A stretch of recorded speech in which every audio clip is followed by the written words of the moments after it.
think we can do that. Um, so let's fire up your imaginations, okay? Don talked about paying attention and focusing. I'm going to implore you to do the same thing here.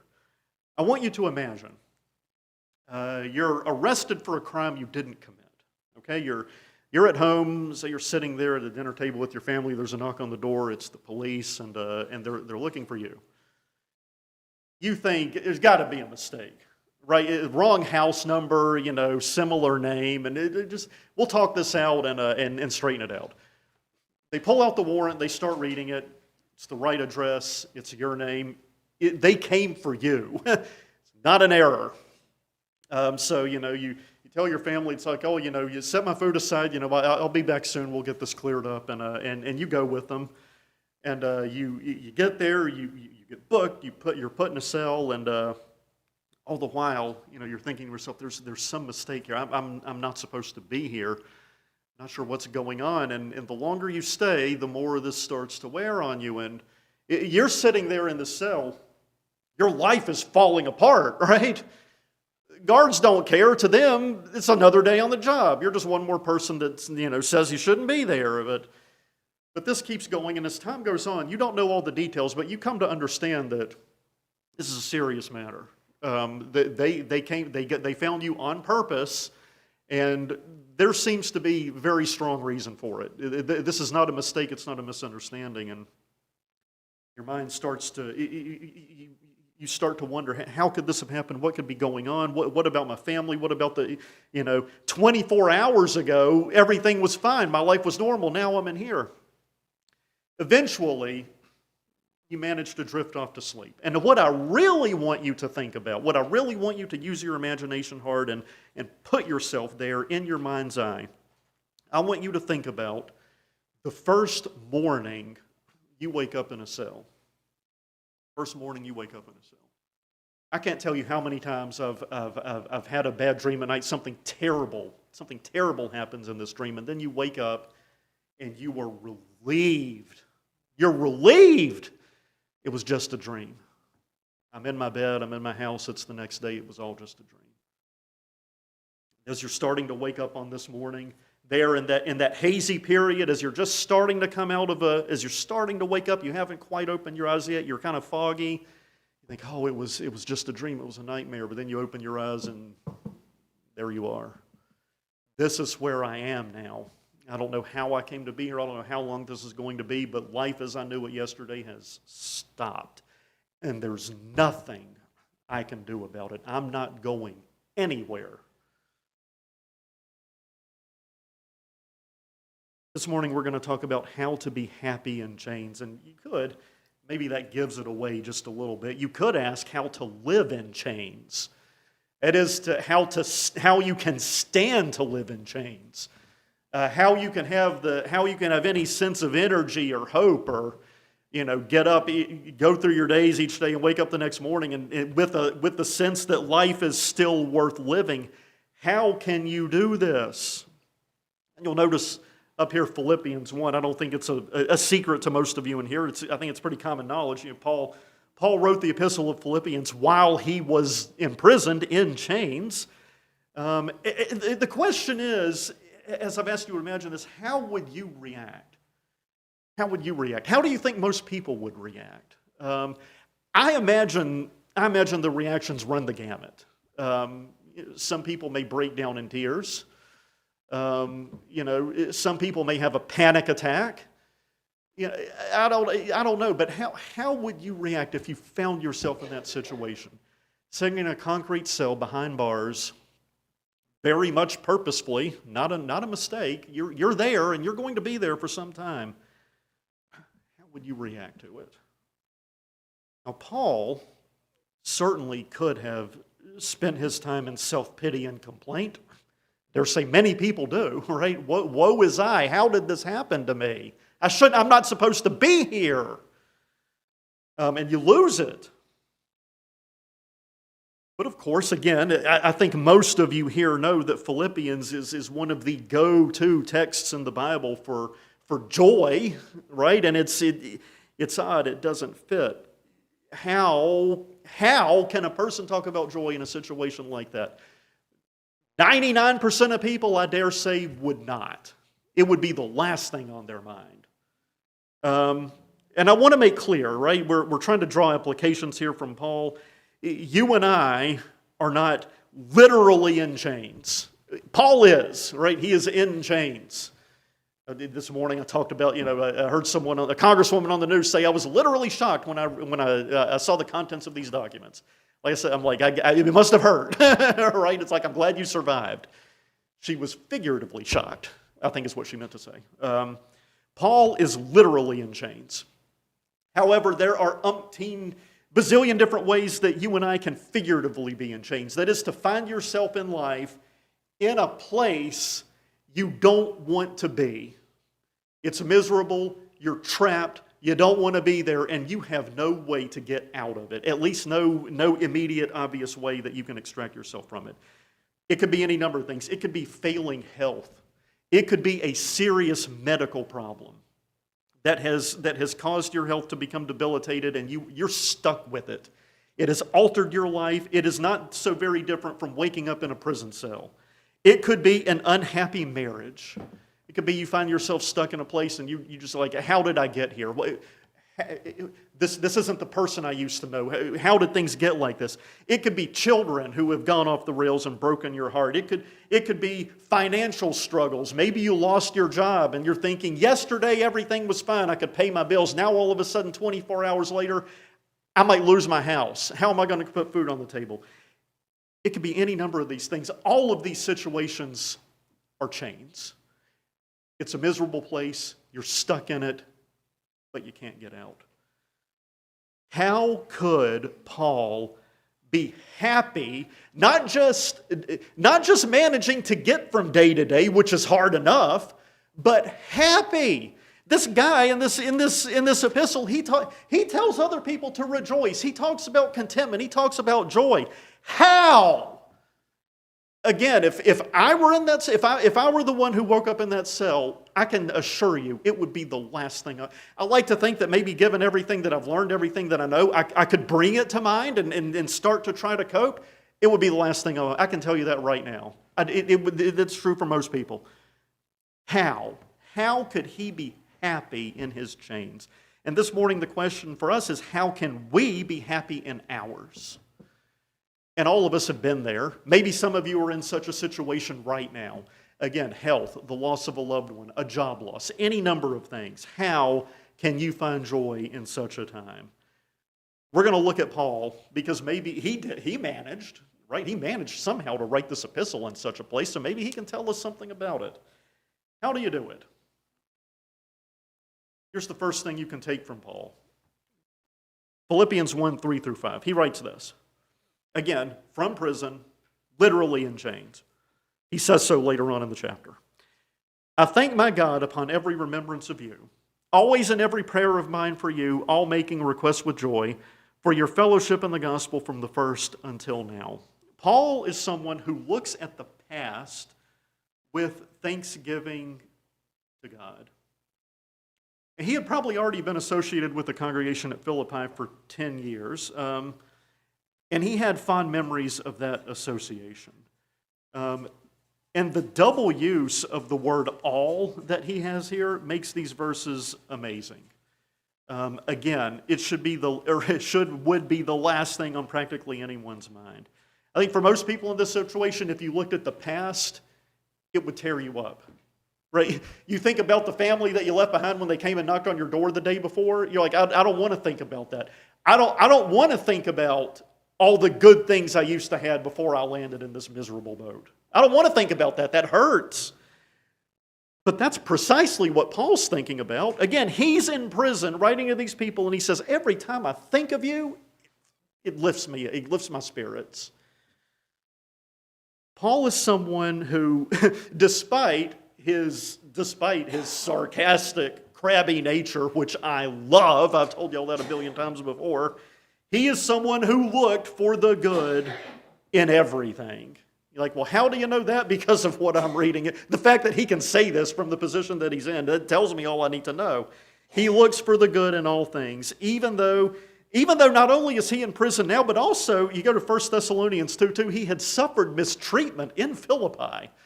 So not only is he in prison at the point he's writing this, but when he thinks about his time in Philippi, he has some negative associations to draw on there. Can you think of any place you've been in your life? Maybe it's a city, maybe it's a workplace or a school, a particular place, and when you think about it, you remember bad things that happened to you when you were there. That's the case for Paul with Philippi. It was not all roses for him there. He had some problems in Philippi. He recalled being arrested among them. But he looks back, and when he thinks about the congregation there, this is a positive thing for him. He looks back at the unpleasant events, and he sees the good that ultimately came of them. Romans 8:28, the same Paul there writes, "We know that all things work together for good to them that love God, to them who were called according to his purpose." Again, this is one of those verses that if you're not careful, it can just become a platitude. Kind of like, I can do all things through Christ who strengthens me. But unless you really stop and dwell upon what he means by this. I don't know if anyone recalls it. There was a song, Rascal Flatts recorded it. I don't know if someone else had done it before them, but it's called God Bless the Broken Road. Does anybody know this song? As I think about Paul, and especially about Romans 8:28, that's what comes to mind. And if you're not familiar with it, the gist of the song is he's talking about the fact that he's in a good place now. He's found the person that he loves. But he reflects upon the fact that all of these bad things had happened in his life prior to that. But then he says, well, God bless the broken road because all those misadventures, all those problems ultimately led me to where I am now. I think that's the gist of what Paul means when he says all things work together for good to them that love God. It doesn't mean that your life is going to be problem-free. Far from it. Jesus tells his disciples, you're going to suffer even more than other people. Again, Paul's in prison because of it. But Paul can look back and say, you know what, all these bad things that have happened have brought me to where I am now. At the time he's writing this, where he is now is in prison. Yet he looks back to his time with the Philippians and says, what a great thing it was. Every time I think about you people, it fills me with joy, even though there are all these other things that had happened. Right, you recall he had been wrongfully imprisoned in the conversion of the Philippian jailer. That's in Acts 16. And his being forced to leave town resulted in the preaching of the gospel in other places. Good things can come of such troubles. And Paul recognizes that. His pleasant memories were focused on the Christians in Philippi. These are some who had faithfully supported his work, right? Philippians 1:5. He speaks of the fellowship that they had in common, right? The sharing, the joint participation they'd had in the work of the gospel. They had supported Paul in various ways. They prayed for him, Philippians 1:19. They had given him financial support. He talks about that later in chapter 4, 15 and 16. They had literally helped him out. They had given him money. They had given him support in the work that he was doing. And one way that he could be happy in this predicament is because he could look at the past with thanksgiving to God. All the things that had happened to him before this bad situation ensued. You and I, again, the chains could be any bad situation you find yourself stuck in. We can concentrate on bad things that have happened in our lives, and we can end up bitter. I would dare say that especially if you draw the contrast, if you think upon how bad it is now versus how good it used to be, that can really make you bitter very, very easily. Or you can remember the good things. You can give thanks to the Lord that they happened, and you can make a choice to be happy in light of the good things that you know are out there and have been out there. Happiness is very much a choice. We spent a bit of time this morning in our class, and y'all are probably sick to death of hearing me say it. Love, we talk of it today in our modern vernacular as a feeling, as an emotion. And again, emotions do go with it, but really love is a choice. It's a decision. Happiness is the same way. Yes, happiness is a feeling, right? It's an emotion. But it's a feeling, it's emotion you can choose to have or you can choose not to have. And you can do that by the thoughts that you choose to dwell upon. Again, thinking about the past, am I going to dwell upon the negative things or am I going to dwell upon the positive? Right? What you think becomes what you are. He chose to look at the past with thanksgiving, not with bitterness. He looks at the present, his current circumstance, with confidence in God. Verses 6 through 8. It says, being confident of this very thing, that he which hath begun a good work in you will perform it until the day of Jesus Christ. Even as it is meet or appropriate for me to think this of you all, because I have you in my heart. Inasmuch as both in my bonds, his chains, and in the defense and confirmation of the gospel, ye all are partakers of my grace.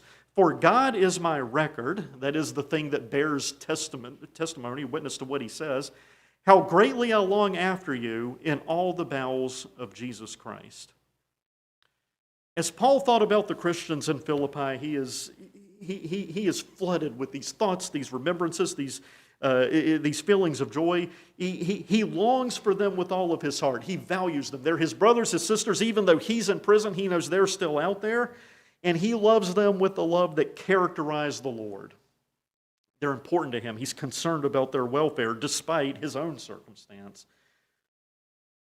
But also, besides the way that this affects his heart, the way he feels toward them, he also is filled with confidence, as he says in verse 6. He's able to be happy in prison because he's able to look at the present with confidence in God. He was not self-confident so much as he is God-confident. Paul had seen God work in Philippi. Again, remember, he has a history there, and we have recorded in Acts several of the things that had happened. And he believed that the Lord deserved praise for every good thing that had been accomplished. The confidence expressed by Paul was primarily because of who God was and is, but it's bolstered by who the Philippian Christians were. And that is, they're the kind of people in whom God could work. I can't help but think a little bit, we've talked recently about the Israelites. They're out in the wilderness and they get delivered through the Red Sea. The waters part, they're able to cross, and then it crashes back down on Pharaoh. And then within like 24, 48 hours, they're griping about, we don't have any food, we don't have any water. Hey, what are we going to do? And you read that and you think, what's wrong with you people? It's like, didn't you see what just happened? Sometimes it's helpful, as Paul talks about confidence in God, sometimes it can be helpful to do the same in your own life. Right? You think, oh man, I'm in this situation, what am I going to do? Right? God is still in control. But besides that, you can think back to all the things that have happened previously that have been accomplished in situations just like yours. If it could happen before, it can happen again. God doesn't look for perfect people in whom to work. If he did, he would never work in anyone. But rather, he looks for those who will allow him to work in their lives. The Philippians are just such a people. So is Paul. You can ask, well, how does that happen? How does God work in our lives? And again, you can see this in Paul. For one thing, through his word, Hebrews 4:12, the word of God is quick, powerful, sharper than any two-edged sword, piercing even to the dividing asunder of soul and spirit, the joints and marrow, and is a discerner of the thoughts and intents of the heart. Through events that happen in our lives, James 1, 2, and 3, my brethren, count it all joy when ye fall into diverse temptations, knowing this, that the trying of your faith worketh patience. I'm sure Paul would consider what he's currently undergoing a trial. James says good things can come of it. God can use it to that effect. Through people, 2 Corinthians 7:6, Paul writes, nevertheless, God that comforted those that are cast down, comforted us by the coming of Titus. There are any number of ways that things can work, things can be done, that you can have confidence in, and you can look to them for help. God's word, events that happen, the people in your life, if you're willing to see it. Again, I'll point out that Paul is someone who is willing to see it. Oftentimes people are not. What qualities permits God to work in the lives of the Christians at Philippi? Go back to Philippians 1:7. Paul there uses a Greek word koinonia, fellowship, but it's translated in some versions as partaker. He mentions three things that he and those brethren have in common. They didn't turn their back on him as others had when he was imprisoned, right? So he's able to be confident. He's in the present because he knows that he has brothers and sisters who are still out there, who still care for his welfare in the very same way that he cares for theirs. They had defended and confirmed the gospel when it was attacked, right? These are people who are willing to make a defense for the gospel. He knows that they're still out there caring. Even though I'm in this situation and it's bad at the moment, I know that the important work of the kingdom is still going on out there, and he can have confidence in that. Regarding their fellowship of grace, right? Paul uses the term grace to encompass all that he was and did. All of the good things that have happened to Paul. And again, he says this despite the situation he's in currently. He speaks of his fellow Christians as being partakers of this fellowship of grace along with him. And all this to say, whatever the challenge is in life, whatever the chains are, we need to remember that if we are faithful children of God, we need not face these challenges alone. You say, well, Paul's in prison. He's very much alone. Not from the way he looks at it. Paul has confidence in his brethren. He knows there are people who care for him. He cares for them. He has confidence in the Almighty, right? I will never leave thee nor forsake thee. Paul understands this. Ephesians 3:20, again, written by Paul. Now unto him that is able to do exceeding abundantly above all that we ask or think, according to the power that worketh in us. He understands all this. He knows that he's in a bad situation. He's not stupid, right? He's in prison. Nobody wants to be in prison. I'm sure Paul doesn't want to be in prison. But he's able to look at the circumstance and remember all of these things. And this is what helps him to have the kind of attitude that he does.